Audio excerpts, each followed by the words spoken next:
estoy honrado nuevamente de estar en esta casa con el presidente Cardoso. Y agradezco la presencia de todos ustedes, de mis colegas de IDEA, Sergio, Fausto y la Fundación, mi colega Lowenthal. Y lo que, además de agradecerles al editorial que publicó este texto, quiero hacer una presentación de las conclusiones que sacamos de 9 países. En el libro hay 6. No está Filipinas, no está Indonesia, no está Ghana, porque inicialmente nos habían dicho 2 de África, 2 de Asia, 2 de Europa, 3 de América Latina. Están los 2 europeos, están los 3 latinoamericanos y hay un africano, Sudáfrica, en el texto. Y quiero también decirles que cuando hicimos esto, la pregunta fue, ¿hay rasgos comunes a todas las transiciones o son distintas? Y esta pregunta ha tomado mucho cuerpo en el tema de Venezuela. ¿Sirve? Abe Lowenthal se referirá más a eso. Y luego la otra pregunta es, ¿se terminó el ciclo de las transiciones y ha empezado un ciclo de las regresiones? ¿Sirve esto para analizar las regresiones? Dicho eso, de la lectura total, nosotros sacamos 10 conclusiones. Entrevistamos a 13 presidentes. Luego, hay 3 grandes instituciones que normalmente indican que hay mucho espacio de expansión democrática aún. Freedom House es una. The Economist es otra. Y IDEA está sacando una tercera análisis con datos muy precisos de más de 150 países y va a publicar en noviembre de este año un libro que se llama El estado de la democracia en el mundo, en que se clasifican los países. Pero, ¿cuáles son esas 10 lecciones? Pensamos mucho y en uno de los capítulos concluimos. La primera, que en todas las transiciones que vimos se dan al mismo tiempo 2 características. Lucha contra la dictadura o contra el gobierno autoritario, defensa de los derechos humanos, contra la tortura, el encarcelamiento, y al mismo tiempo no esperar lo peor, sino aprovechar cada oportunidad para dar un avance y correr al cerco de lo posible. Una segunda gran conclusión que sacamos es que el sufrimiento de los pueblos en dictadura es muy grande y la reacción inicial en la lucha es marcar lo negativo, lo oscuro, lo difícil. Pero es indispensable en todos los casos mostrar un futuro mejor. Entonces, todas las transiciones tienen este rasgo de lucha contra la dictadura y condenarla, pero al mismo tiempo decirle a los electores que votan por el futuro, no por el pasado, cuáles son las formas de derrotar el miedo y cómo pueden vivir mejor. En todos los casos, una tercera gran conclusión es la búsqueda de la convergencia en la oposición. En la oposición. Y esto se da de distintas maneras, cuando hay partidos o cuando no hay partidos, cuando hay organizaciones sociales con los partidos, pero lo fundamental es vincular partidos y organizaciones sociales, se da casi en todos los casos igual, y ser incluyente, centrarse en lo que une y dejar de lado lo que divide. Ese es un esfuerzo de los líderes en general. Es un tema que con Venezuela hemos discutido mucho para tratar el tema de los chavistas disidentes en la oposición, que son temas pendientes. Luego, el diálogo es clave en todas las transiciones, espacios de diálogo, públicos o secretos, más pequeños o más grandes, pero el diálogo como forma de mirarse a los ojos, de crear confianza, de establecer bases comunes. Luego, en esta materia, además, cada país tiene sus formas. Los polacos lo hicieron de una cierta forma, los sudafricanos es un caso muy excepcional, porque además no era la democracia lo que perseguían, la democracia fue el modo de resolver un problema más profundo que era terminar con el apartheid. La quinta conclusión es el tema militar. Y ahí está la subordinación de los militares al poder civil. Hay distintas situaciones, en uno fue más fácil, en otro más difícil. En Filipinas, por ejemplo, hubo varios intentos de golpe, incluso cuando uno de los presidentes, el que sucedió a la presidenta Corazón Aquino, el general Fidel Ramos, que fue su ministro de Defensa, tuvo 3, 4 o 5 levantamientos de grupos de coroneles o ejército. Y la sacada de la policía del ámbito militar para tener un sistema separado y la no militarización de la policía es un tema que está siempre en todos los casos. Luego viene el gran tema de las constituciones, y ahí hay casos distintos. Ustedes tuvieron en Brasil un avance clave en la Constitución, en otros países no hubo nueva Constitución, hubo enmiendas constitucionales. Y hay otros países como Sudáfrica que hicieron la primera elección sin una nueva Constitución, pero con un acuerdo constitucional, que se respetaba después porque se creó un tribunal constitucional que tenía que aprobar lo que dijera el Parlamento para que se ajustara a los acuerdos principales. Y ahí lo que se demuestra siempre que hay que incluir a todos y que lo importante no es tanto los contenidos, sino también que hayan participado todos en ese ejercicio y que haya un mecanismo flexible, capaz de enfrentar la incertidumbre, y eso tiene que estar incluido en la elaboración. El tema de la justicia transicional es un tema crucial, se da de las maneras más diversas, porque en el fondo es cómo se equilibra el hacer justicia en las violaciones de los derechos humanos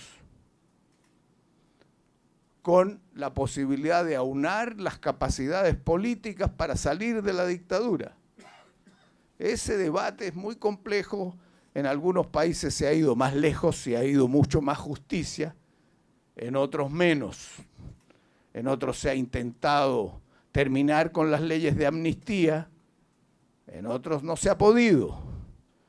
Y muchas veces las leyes de amnistía, miradas después, se ven de una manera distinta que cuando se aplicaron en su momento, que también favorecían, tomemos el caso de España, a mucha gente que había luchado contra la dictadura. De manera que este es un tema muy fundamental, cómo seguir los procesos legales. Y también vimos una diferencia entre la justicia por violación de derechos humanos a la justicia por corrupción, que son dos fenómenos distintos. El caso polaco, distinto porque había un ejército soviético dentro, la decisión del primer ministro acordado entre oposición y gobierno, con solidaridad antes de la caída del muro, fue lo que llamó Mazowiecki, que ya falleció, una thick line. Vamos a hacer una línea gruesa de aquí para adelante, pero no de aquí para atrás. Varía. El caso chileno ha sido distinto y incluso hoy hay juicios y hoy están poniendo presos a personas después de 30 años. Luego, el tema de los partidos políticos. En general, las dictaduras destruyen los partidos políticos. O los prohíben o los inventan. Y entonces, casi todas las transiciones necesitan partidos políticos y necesitan, por último, crear partidos políticos. Eso es un rasgo muy importante, que es hoy día un problema muy importante por el debilitamiento de los partidos políticos en todo el mundo y la discusión por qué se debilitan y cómo se hay que fortalecerlos, porque no hay otra forma de poder gobernar en una democracia. Las últimas dos son toda la discusión de las políticas económicas, cómo se generan condiciones básicas de acuerdo que se pueda sostener la democracia, porque una democracia que entra a operar en una crisis gigantesca, Venezuela de nuevo, el tipo de lucha para salir de la dictadura es una, pero para gobernar después que se gana una elección es otra, y se necesita de un tremendo acuerdo para poder salir adelante.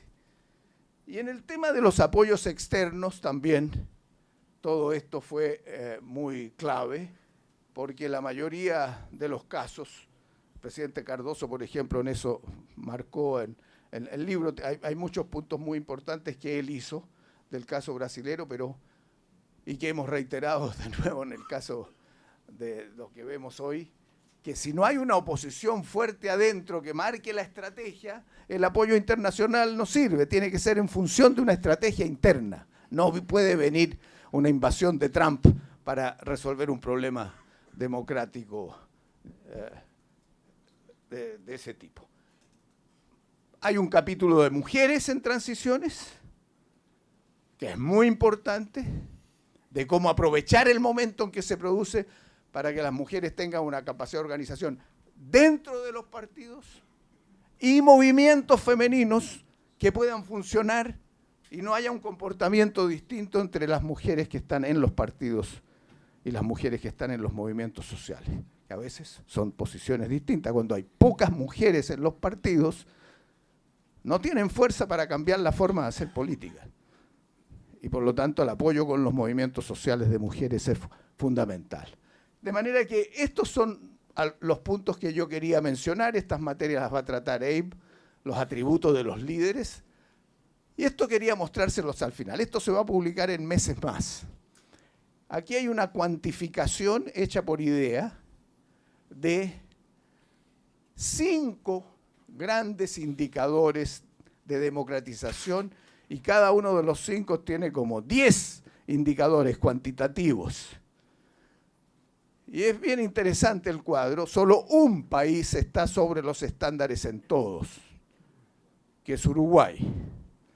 2 países están con 4 de los 5 estándares encima, que son Chile y Costa Rica. Luego hay países que tienen 2 de los 5 en esta clasificación, como Argentina y Brasil. En fin, hay todo un cuadro y al final se termina con los híbridos, Nicaragua, y con los autoritarios que no cumplen ningún requisito, Cuba y Venezuela. Yo quería solamente, después de estas palabras, decir que el capítulo de Brasil es muy importante. Y en ese sentido, de los rasgos, creo que es uno de los mejores, de los rasgos que destacan, es algo que el presidente Cardoso destaca varias partes, dice, acá cómo se tiene visión estratégica y capacidad de acción concreta, inmediata. Uno no puede resolver lo segundo sin lo primero. Y si tiene solo lo primero y no sabe operar en la práctica de los conflictos, el asunto no camina. También creo que es muy importante la referencia que se hace en muchos países a existencia de centros de pensamiento democrático, que muchas veces desaparecen.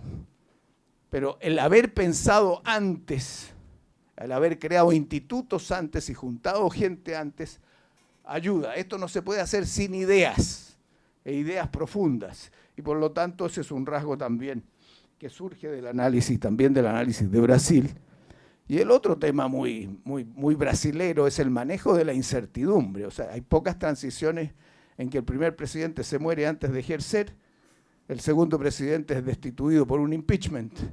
Y entonces Y además con una hiperinflación que hay que aplicar el plan real. Entonces las condiciones económicas previas son muy complejas.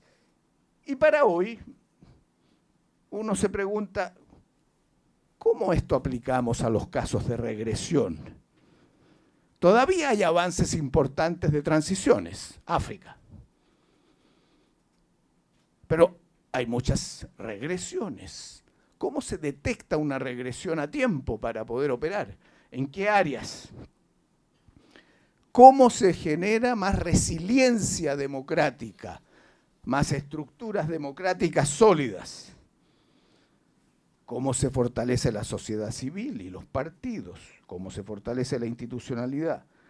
Y claro, y hoy día vivimos un cuadro que no había en ese tiempo, de aceleración tecnológica espectacular, con una transformación de las comunicaciones políticas y sociales que hace muy difícil gobernar.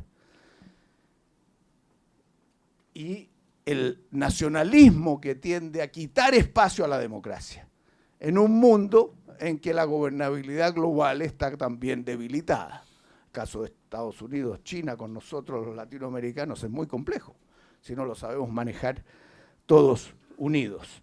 Entonces, estas son algunas materias que yo quería resaltar para la discusión que va después. Pero yo creo que esto sigue vigente y que pensar estas soluciones ayudan al futuro y ayudan a enfrentar las regresiones. Muchas gracias.